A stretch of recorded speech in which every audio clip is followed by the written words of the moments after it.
The UN hopes the deployment of an intervention brigade can calm the situation in eastern DRC. But in Goma, there are real concerns that the fate of civilians has not been properly considered. Speaking on telephone from Goma, one conflict researcher says it's civilians that will suffer if more planning is not done. I mean, as of now, the UN has been in the country for 10 years, and they do have protection of civilian programs in place.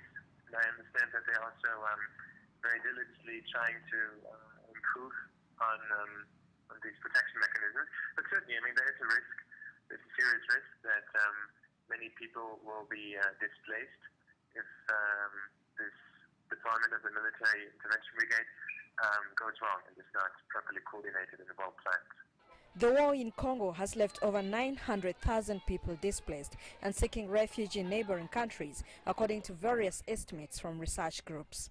UN Secretary General Ban Ki-moon, on his recent visit to Kampala, said he regretted the situation in eastern DRC and could not wait to have the intervention brigade deployed.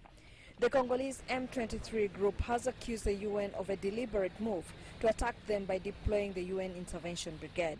3,000 troops from Tanzania, Malawi and South Africa make up the brigade that has started arriving in Goma. Mr. Ban last week appealed to the rebels to abandon armed rebellion and return to the discussion table in Kampala. But he stressed that the UN intervention brigade would protect civilians. This force of 3,000 troops has a robust mandate to enforce peace and protect civilians. It will be fully operational in a matter of weeks. But that is only one element of a broader political process. A peace deal must deliver a peace dividend: health, education, jobs, and opportunity. It's feared the Congolese army and M23 rebels could clash again, and this leaves tens of thousands at risk. In recent clashes, at least 9 people died. But despite his concerns, Timo Mwela says with proper planning, all hope is not lost.